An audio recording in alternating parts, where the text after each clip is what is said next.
नमस्ते सभी को। आज मैं अपना नाम नहीं बताऊंगी क्योंकि अभी तक आपको मेरा नाम पता चल चुका होगा।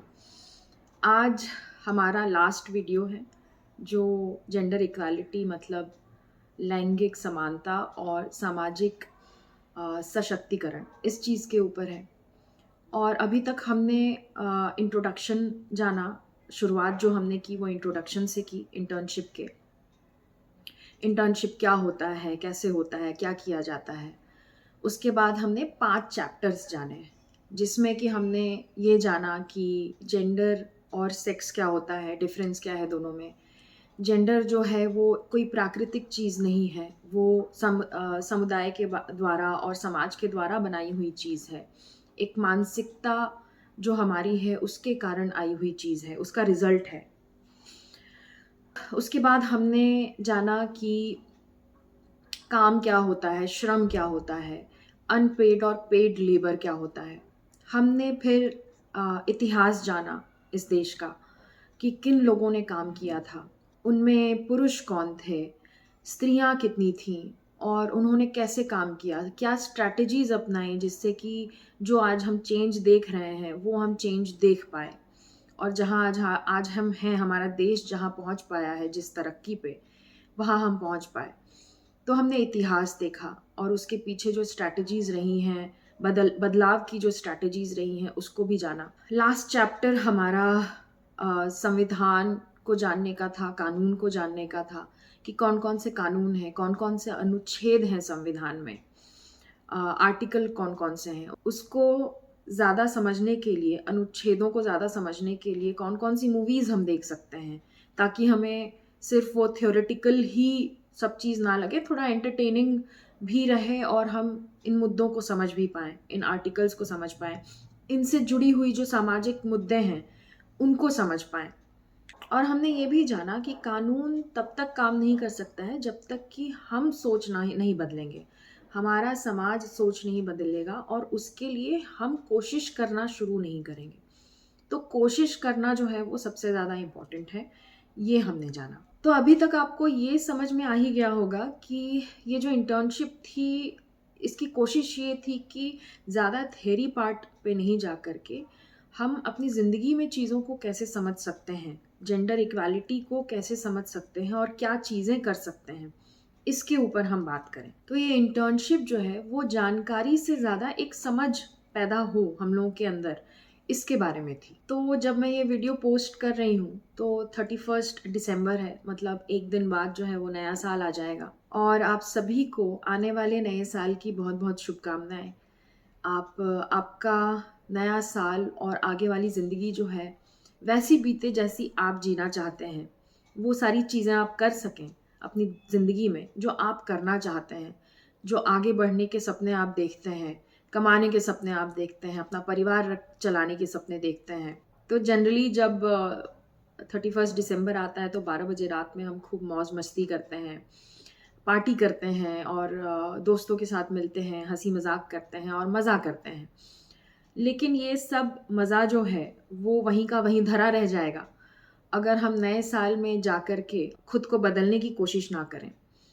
हम पर्सनल लेवल पे हम सब लोग जानते हैं अपने बारे में कि हम कहाँ हैं, अपनी ज़िंदगी में हम कहाँ हैं और किस स्तर पे हैं, हमें कहाँ जाना है और हमारा गोल क्या है, ये हम जानते हैं। और ये सारी की सारी चीज़ें जो हैं धरी की धरी रह जाएंगी अगर हम चीज़ों को बदलने की कोशिश नहीं करेंगे। जो हमारी ज़िंदगी में अच्छा है उसको और ताकत दे सकें और जो चीज़ें बदलने की ज़रूरत है उसको हम बदलने के लिए आगे कदम उठा सकें। तो जब तक हम वो कदम नहीं उठाएंगे बदलाव का, तब तक हमारी ज़िंदगी जो है वहीं की वहीं रह जाएगी। और इन सब ये हंसी मजाक, दोस्तों से मिलना, न्यू ईयर, हर साल आपका नया एक साल आता जाएगा, हर 31 दिसंबर को हम पार्टियां मनाते रहेंगे, पर हमारी ज़िंदगी जो है वहीं की वहीं ठहरी रह जाएगी।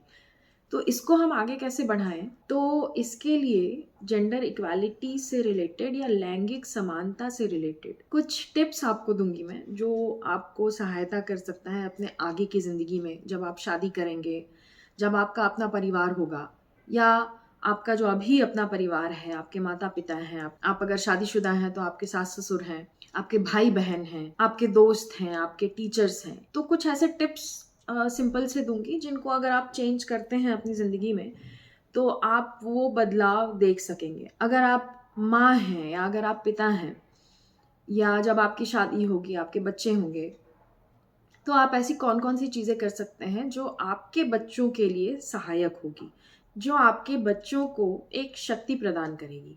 इसके बारे में मैं कुछ टिप्स दूँगी आपको। ये टिप्स देने का मेरा एक मकसद ये है कि अभी तक जो भी हमने सीखा, उसको हम अपने जीवन में कैसे अप्लाई कर सकें। तो अगर आपने इस इंटर्नशिप में जो-जो चीज़ें सीखी हैं, उससे आप एग्री करते हैं या कुछ सी चीज़ों से नहीं भी करते होंगे, कुछ चीज़ों से करते होंगे। तो जिन चीज़ों से करते हैं, उन चीज़ों को अपनी ज़िंदगी में आप कैसे अप्लाई कर सकें, इसके कुछ प्रैक्टिकल मतलब अपनी ज़िंदगी में अपनाने के लिए कुछ चीज़ें मैं आपको बताऊँगी, जिससे कि आप परिवार में उस चीज़ को लागू कर सकें, ज़िंदगी में लागू कर सकें।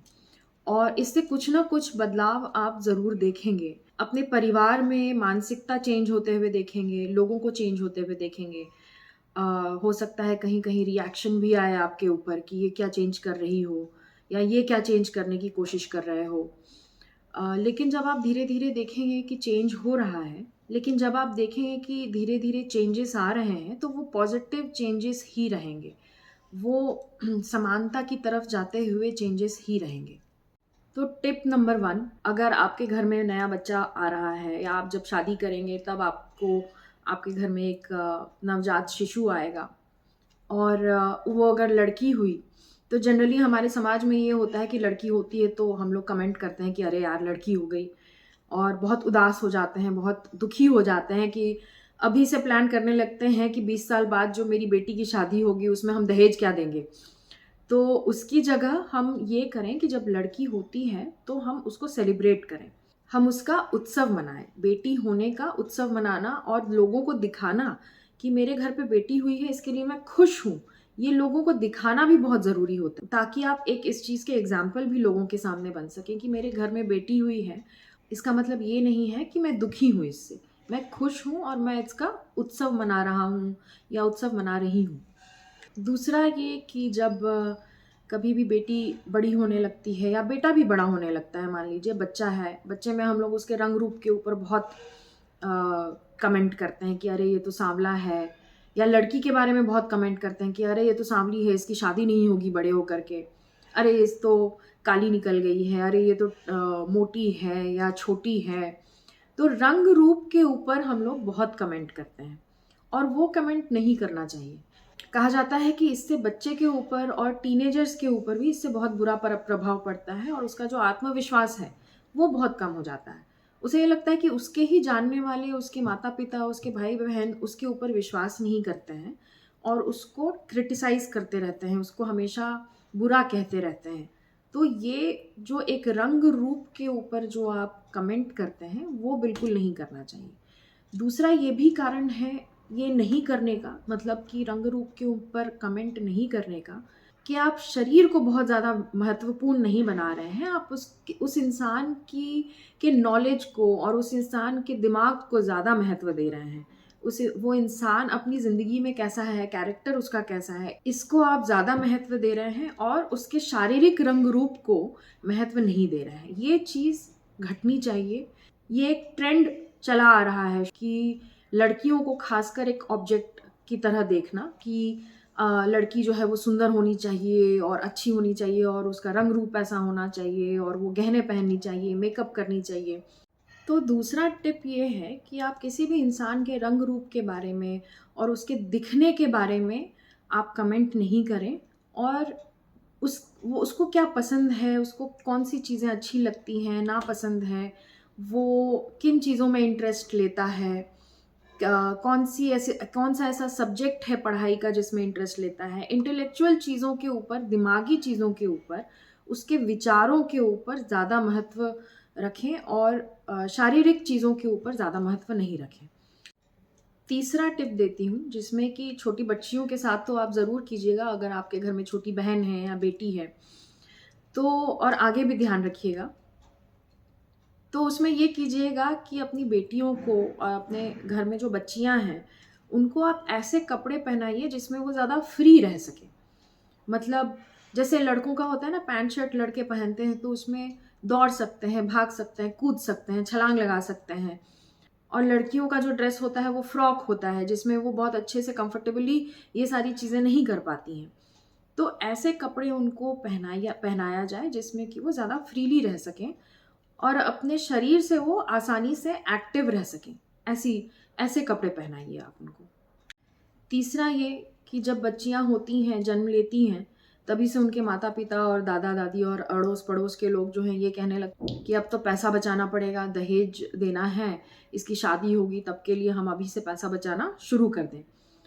तो एक तो ये मत कीजिएगा, उसकी पढ़ाई के लिए पैसा बचाइएगा, उसके दहेज के लिए मत बचाइएगा। और दूसरा ये कि उसके सामने ये चीज़ मत बोलिएगा, क्योंकि बच्ची के सामने अगर आप ये बोलते हैं या बच्चे के भी सामने बोलते हैं, लड़के के भी सामने बोलते हैं, तो उन लोगों को, बच्ची को ये लगने लगता है कि मेरा मुख्य उद्देश्य तो मेरी ज़िंदगी में सब लोग ये कह रहे हैं कि शादी करना है और शादी करने के लिए मेरे माता पिता को इतना दहेज देना पड़ेगा। तो मैं वो पहले से ही ये सोचने लगती है कहीं ना कहीं कि वो एक परिवार के ऊपर बोझ है। तो ये बोझ वाला जो कॉन्सेप्ट है ना, उसको तोड़ना बहुत ज़रूरी है। तो इसके लिए आप ये मानिए तो नहीं ही कि भाई मैं जो पैसा बचा रहा हूँ अपनी बेटी के लिए या फिर अपने परिवार के लिए, वो दहेज के लिए नहीं बचा रहा हूँ, वो उसकी पढ़ाई के लिए बचा रहा हूँ। और दूसरा कि उसके सामने ये सारी चीज़ें नहीं बोलिएगा, और अगर कोई बोल रहा है तो उसको मना भी कर दीजिएगा, उसके सामने, बच्चे के सामने ही मना कर दीजिएगा कि ये बच्चे के सामने ये सब चीज़ें नहीं बोलनी है। चौथा एक है जो लड़कों के लिए भी बहुत उपयोगी है और लड़कियों के लिए तो बहुत उपयोगी है ही। बच्चियों को जब वो टीनेज में आ जाती हैं तब उनके लिए एक ना एक स्पोर्ट्स ज़रूरी होता है, मतलब कोई ना कोई भाग दौड़ वाला खेल। तो सबसे पहले तो मैं ये कहूँगी कि अपने बच्चों को आप कराटे सिखाइए। कराटे जो है वो लड़कियों के अंदर एक कॉन्फिडेंस लाता है, एक उनकी पर्सनालिटी बनती है उससे, खासकर कराटे से। और ज़रूरी नहीं है कि ये हम सीख इसलिए रहे हैं क्योंकि अगर हम सड़क पे जा रहे हैं तो किसी की पिटाई कर दें और हमें कोई छेड़ नहीं पाएगा, इसके लिए हम ये नहीं कर रहे हैं। हम ये सीख इसलिए रहे हैं क्योंकि हमारी अपनी पर्सनालिटी बन सके। और कराटे से ये होता है कि हमारे अंदर का जो डर होता है बहुत हद तक कम हो जाता है। कोई भी स्पोर्ट्स हुआ, खासकर कराटे ऐसी चीज़ है जिसे आप लड़कियों को अगर सिखाते हैं तो उनके अंदर जो डर होता है वो बहुत कम हो जाता है। और इसके लिए आपको एक ना एक स्पोर्ट्स सीखना ज़रूरी है। तो टीनेज लड़कियों को स्पोर्ट्स में डालना बहुत ज़रूरी हो जाता है। तो मान लीजिए आपके घर में कोई बेटी है या आपके घर में बहन है, तो उसे आप ज़रूर कराटे में ज़रूर डालिए और या तो कोई ना कोई स्पोर्ट्स ज़रूर सिखाइए। एक और टिप देती हूँ आपको, ये गालियों के ऊपर है कि जो गालियाँ होती हैं, स्पेशली जो ऐसी गालियाँ होती हैं जिसमें महिलाओं के ऊपर कमेंट होता है, वो सारी गालियाँ जो हैं वो आप ना दें तो अच्छा रहेगा। क्योंकि आप जान भी नहीं रहे हैं और आपके मुँह से ऐसी गालियाँ निकल रही हैं जो रेप कल्चर को बढ़ावा दे रही हैं, पितृसत्तात्मक जो विचार हैं उनको बढ़ावा दे रही है। तो खासकर गालियों से ये बहुत नॉर्मलाइज़ हो जाता है, बहुत आप उसको छिछला बना देते हैं इस कल्चर को। तो इस बात का आप ध्यान रखिए कि गालियाँ जो हैं, खासकर माँ बहन की गालियाँ जो होती हैं वो तो बिल्कुल ही मत दीजिए। लड़के और लड़कियों दोनों को घूमने देना चाहिए, जितना घूम सकें, बाहर की दुनिया देख सकें, उतना अच्छा होता है। जितना बाहर के लोगों से हम डील कर पाएंगे बचपन से, उतना हम लोगों को समझना शुरू कर देंगे, क्या उनमें खराबियां हैं, क्या किन में खराबियां नहीं हैं, कौन हमारा भला चाह रहा है, कौन भला नहीं चाह रहा है। ये सारी चीज़ें हम बचपन से सीखना शुरू कर देते हैं और टीनेज में आकर के ये बहुत ज़रूरत पड़ती है, खासकर लड़कियों को ये समझना कि कौन अच्छा है और कौन बुरा है। ये तभी वो लोग समझ पाएंगे जब उनका ज़्यादा से ज़्यादा एक्सपोजर हो पाएगा, बाहर की दुनिया जब वो देख पाएंगे। तो अगर आप मान लीजिए कहीं घूमने जा रहे हैं तो अपनी बेटियों को लेकर के ज़रूर जाइए, अपनी बहनों को लेकर के ज़रूर जाइए। और जब वो बड़ी हों तो उनको घूमने से रोकिए मत। हाँ, ये ज़रूर देखिए कि वो कहाँ घूम रही हैं, कैसे घूम रही हैं, इस चीज़ का ज़रूर ख्याल रखिए। पर अगर वो किसी अच्छी चीज़ के लिए जा रही हैं तो उनको उस चीज़ से रोकिए मत। शादी करने के लिए बहुत जल्दबाजी मत कीजिएगा। जैसा मैंने पहले कहा था कि मेरे ख्याल से तो 25 साल तक शादी नहीं करनी चाहिए। जब तक आदमी पैसे से इंडिपेंडेंट ना हो जाए तब तक उसे शादी नहीं करनी चाहिए। तो मैं ये कहूँगी यहाँ पे कि शादी के लिए हड़बड़ी मत कीजिएगा। जब आपको अच्छा पार्टनर मिल जाए, जब आपके माता-पिता कोई ऐसा इंसान पसंद करके ले आएँ जो लगे आपको कि इसके साथ आप पूरी ज़िंदगी बिता सकते हैं, जो आपको दबा के नहीं रखेगा, आपको आगे बढ़ने देगा, तभी आप शादी कीजिएगा। तो उसमें फ़र्क नहीं पड़ता है कि उम्र क्या हो गई है आपकी। हो सकता है 25 से ज़्यादा भी हो जाए, 28 हो जाए। लेकिन अपनी पूरी आगे की ज़िंदगी को आप ध्यान में रखिएगा और तभी आप शादी कीजिएगा। शादी जो है वो कोई सोशल नॉर्म नहीं रहना चाहिए कि समाज ने कहा है या परिवार ने कहा है इसलिए मुझे करना है। शादी जो है वो आपका एक पर्सनल ये होता है जिसमें आप पूरी ज़िंदगी बिता रहे होते हैं। तो वो आपका डिसीजन होना चाहिए कि मुझे किस तरह से अपनी ज़िंदगी बितानी है। उसमें मुझे मेरा पार्टनर जो है वो किस तरह का चाहिए। तो जब दोनों पार्टनर एक जैसे होंगे तो एक दूसरे को मदद कर सकेंगे, एक दूसरे को आगे बढ़ा सकेंगे। तो शादी जो है वो एक सहजीवन होना चाहिए और आपका पार्टनर जो है वो बराबरी में विश्वास रखे, ऐसा इंसान होना चाहिए। चाहे वो लड़की हो, चाहे लड़का हो। इससे फ़र्क नहीं पड़ता है कि जेंडर क्या है। लेकिन ये बात आप ज़रूर ध्यान रखिएगा। अब ये टिप जो है, अगला टिप जो है वो बहुत इम्पोर्टेंट है, लड़कों के लिए भी और लड़कियों के लिए भी। तो जब आप मैरिज के लिए जाते हैं, तो चाहे वो अरेंज मैरिज हो या लव मैरिज हो, तो उसमें हम ये चीज़ें कुछ चीज़ें मिस कर देते हैं जो जो बात करना बहुत ज़रूरी होता है। तो पहली बात तो ये है कि आप ये क्लियरली बात कर लीजिए कि लड़का और लड़के का परिवार जो है वो आपको जॉब करने देगा कि नहीं देगा। आपका आपके हाथ में पैसा होना बहुत ज़रूरी है और उसके लिए आपका जॉब करना बहुत ज़रूरी है। तो ये कुछ चीज़ें हैं, आगे पढ़ाई करने देगा या नहीं देगा, या फिर दहेज ले रहा है कि नहीं ले रहा है। इससे लड़के और लड़के के परिवार का जो है एक संस्कार भी पता चलता है। तो मैं तो इसमें कहूँगी कि अगर कोई लड़का अगर दहेज ले रहा है, तो वो अपने आप को बेच के ले रहा है, क्योंकि उसको आप खरीद रहे हैं ना, पैसा किसी को देते हैं आप तो कुछ खरीदने के लिए ही ले देते हैं। तो अगर कोई अपने आप को बेच के दे रहा है तो उसका अपना सेल्फ रिस्पेक्ट क्या होगा, उसका अपना कैरेक्टर क्या होगा, ये आप सोच सकते हैं। तो ये चीज़ आप ज़रूर देखिएगा कि दहेज ले रहा है कि नहीं। उस अपने टर्म्स और कंडीशंस जो हैं, दूसरे परिवार को बताना बहुत ज़रूरी होता है और एक पेज पे आना बहुत ज़रूरी होता है। चाहे वो लड़के का परिवार हो, चाहे लड़की का परिवार हो। जब तक आप एक पेज पे नहीं हैं, तब तक वो आगे जाके बहुत कठिनाई होती है। जब शादी होती है, तब लड़कियाँ जब ससुराल जाती हैं, तो सहजीवन का जो प्रोसेस होता है, साथ में रहने का जो प्रोसेस होता है, उसमें दोनों परिवारों का इन्वॉल्वमेंट होना चाहिए।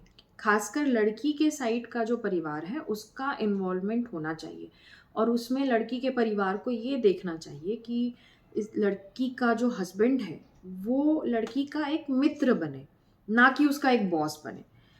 तो उस सारे प्रोसेस में लड़कियों के परिवार को जो है वो पीछे हटा दिया जाता है कि भई अब तो ये चली गई अपने ससुराल और अब उसको वहाँ पे खुद ही डील करना है।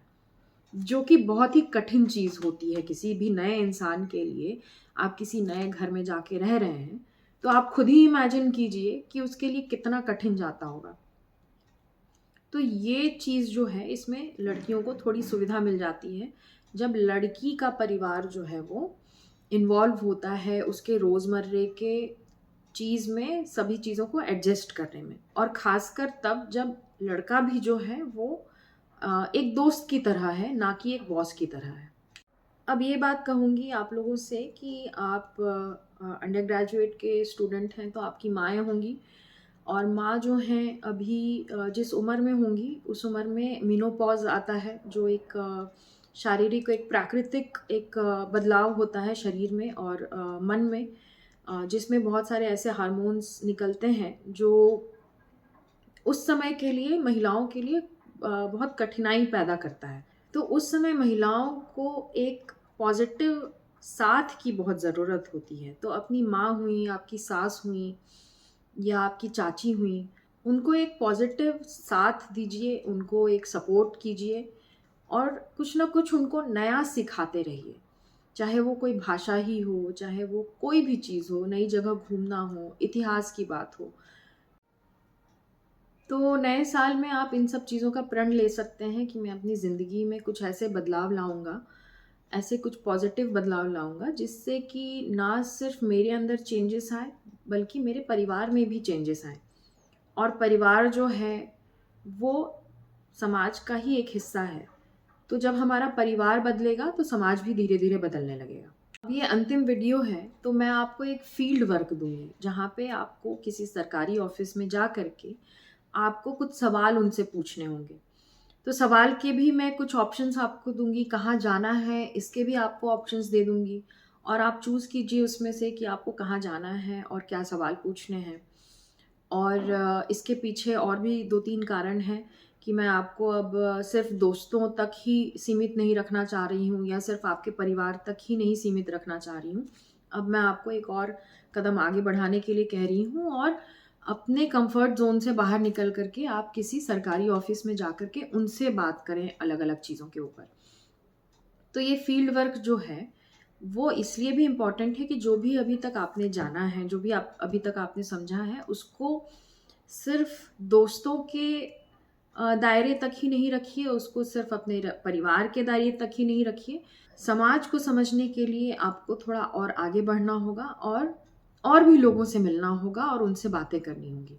तो इसलिए ये फ़ील्ड वर्क इम्पोर्टेंट है। अब साथ में फ़ील्ड वर्क इसलिए भी इम्पोर्टेंट है कि जब आप घर वापस आएँगे, तो आपको 6 सब्जेक्टिव क्वेश्चंस रहेंगे, जिसमें हर क्वेश्चन जो है वो 200 से 300 वर्ड तक जो है आपको टाइप करना होगा और 50 एमसीक्यू रहेंगे, जो ऑब्जेक्टिव क्वेश्चंस होते हैं वो रहेंगे। आप जब फील्ड में जाएँगे, कहीं जिस ऑफ़िस में जाएँगे, वहाँ पे आपको जियो टैग करना पड़ेगा। और साथ ही में तीसरा काम आपको ये करना है कि जब भी आप फील्ड वर्क में जाइएगा, जहाँ किसी ऑफ़िस में गए मान लीजिए, तो वहाँ पे अपना एक आपको सेल्फ़ी लेना पड़ेगा। एक ऐप आता है जो आप प्ले स्टोर से डाउनलोड कर सकते हैं, जिसको कहते हैं जीपीएस कैमरा। तो उस जीपीएस कैमरा को आपको डाउनलोड करना पड़ेगा, उसमें या फिर कोई भी ऐसा ऐप जो आपके लोकेशन को बता रहा है, जिसको जियो टैग कहते हैं। ऐसा फ़ोटो आपको आपका जो ऑब्जेक्टिव क्वेश्चन है, सब्जेक्टिव क्वेश्चन है, उसके साथ आपको ये भी अटैच करना पड़ेगा। तो ये चीज़ें जब तक नहीं रहेंगी, तब तक आपका सर्टिफ़िकेट मिलना मुश्किल है। तो ये चीज़ आप कीजिएगा। जो ऐप है, जिसको आप प्ले स्टोर में जा कर के, एक ऐप आता है जीपीएस कैमरा, इसको आप डाउनलोड कर लीजिएगा और उससे आप एक फ़ोटो ले सकते हैं, जिसमें आपका लोकेशन जो है वो भी दिखा रहा होगा। तो ये एक हो गया। तो ये 3 चीज़ें रहेंगी जब आप फील्ड वर्क से वापस आ जाइएगा तब। अब मैं आपको बताऊँगी कि आप कहाँ-कहाँ जा सकते हैं। तो सरकारी ऑफ़िस जितने भी हैं उनमें आप जा सकते हैं। जैसे पंचायत भवन है, आंगनवाड़ी है, ब्लॉक ऑफ़िस है, गवर्नमेंट स्कूल है या प्राइमरी हेल्थ केयर सेंटर है। पुलिस स्टेशन भी जा सकते हैं, जहाँ पे महिलाओं के लिए हेल्प करने के लिए डेस्क बना होता है, अगर वहाँ हुआ, तो वहाँ पे भी आप जा सकते हैं। डिस्ट्रिक्ट का जो सोशल वेलफेयर ऑफ़िस है, वहाँ भी आप जा सकते हैं। और अंत में आप किसी संस्था में भी जा सकते हैं जो महिलाओं के ऊपर काम करती होंगी, महिलाओं के मुद्दे के ऊपर काम करती होंगी, ऐसे एनजीओज़ में भी जा सकते हैं आप। किस तरह के सवाल आप पूछ सकते हैं? तो ये पूछ सकते हैं कि महिलाओं के लिए कौन-कौन सी स्कीम चल रही है, किस तरह की स्कीम चल रही है, इसके बारे में आप पूछ सकते हैं। फिर ये पूछ सकते हैं कि अगर घरेलू हिंसा हो रही है, तो उसको रिपोर्ट अगर कराना है, तो वो उसका प्रोसेस क्या है, उस प्रोसेस को लिख लीजिए और उस प्रोसेस को आकर के आप बताइए भी। जो नोट्स रहेगा उसमें आप बताइएगा। ये पूछ सकते हैं आप कि क्या लोग सच में शिकायत करने आते हैं और अगर आते हैं तो क्या परसेंटेज है आने का, कितने लोग आते हैं? बच्चों के लिए कौन-सी सुरक्षा व्यवस्था है? ऐसी कौन-सी चीज़ें हैं पुलिस स्टेशन में या इस तरह के सरकारी सरकारी ऑफ़िसेज़ में, जहाँ पे बच्चों के लिए ऐसी व्यवस्था बनाई हो, जहाँ पे आकर के वो सुरक्षित रह सकें? लड़कियों की शिक्षा के लिए क्या योजनाएँ बनी हुई हैं? कौन-कौन से छात्रवृत्ति के स्कीम्स बने हुए हैं लड़कियों के लिए? ये आप पूछ सकते हैं। उसमें अप्लाई करने के लिए क्या प्रोसेस रहता है? ये आप पूछ सकते हैं। कानून जानने वाले लोग कितने हैं, ज़्यादा हैं या नहीं हैं, ये आप पूछ सकते हैं, ये जानने की कोशिश कर सकते हैं। और कानून अगर जानने वाले लोग हैं, तो किस-किस तरह के कानून बने हुए हैं, जो महिलाओं के लिए मददगार हैं और एक परिवार को सुरक्षित रखने के लिए मददगार हैं। एक और बहुत इंटरेस्टिंग सवाल है जिसको आप पूछ सकते हैं कि सबसे ज़्यादा सरकारी जो अफ़सर हैं या सरकारी जो लोग हैं, उनको सबसे ज़्यादा मुश्किल किस चीज़ में आती है? क्या मुश्किल जो है वो कानून की तरफ से आती है या मुश्किल जो है लोगों की सोच की तरफ से आती है? कहाँ मुश्किल आती है, ये आप जानने की कोशिश कर सकते हैं। और सबसे ज़्यादा इम्पॉर्टेंट ये है कि आप जब जाइएगा तो ये ज़रूर देखिएगा कि आपके समाज में ऐसे कितने लोग हैं या ऐसे कौन-कौन से संस्थाएँ हैं, कौन-कौन से लोग हैं जिन्होंने सच में महिला सशक्तिकरण और समाज के सशक्तिकरण के लिए काम किया है। अभी कौन लोग हैं जो काम कर रहे हैं। तो इनमें से आप 2 ऑफ़िस जो मैंने आपको ऑप्शंस दिए थे कि सरकारी ऑफ़िसेज़ में आप जा सकते हैं, तो 2 जगह आप चुन लीजिए। और जो मैंने आपको क्वेश्चंस बताए, सवाल बताए जो आप पूछ सकते हैं, उनमें से भी आप जितने सवाल पूछना चाहें वो पूछ सकते हैं। और उनको नोट्स बना के उनको लिख भी लीजिएगा ताकि आप जब वापस आइएगा, जो आपका जो एग्ज़ाम होगा उसमें आप उन सवालों को लिख सकें, उनके आंसर्स दे सकें। एमसीक्यू जो रहेगा 50, उसमें आपसे पूछा जाएगा कि जो भी अभी तक आपने पढ़ा है, वो तो आपसे पूछा ही जाएगा, लेकिन करीब 10 से 12 सवाल ऐसे भी होंगे जो आपके फील्ड वर्क के ऊपर बेस्ड होंगे। तो वो उन सवालों के जवाब भी आपको देने पड़ेंगे। तो इस चीज़ का आप ध्यान रखिएगा। और जितने भी एमसीक्यू होते हैं, ऑब्जेक्टिव क्वेश्चंस होते हैं, वो सोचने के लिए होते हैं, रटने के लिए नहीं होते हैं। तो इस चीज़ का ख़्याल रखिए कि आपका एक कॉन्सेप्ट जो है, जो भी मैंने आपको अभी तक बताया है, उसका कॉन्सेप्ट आपका क्लियर हो।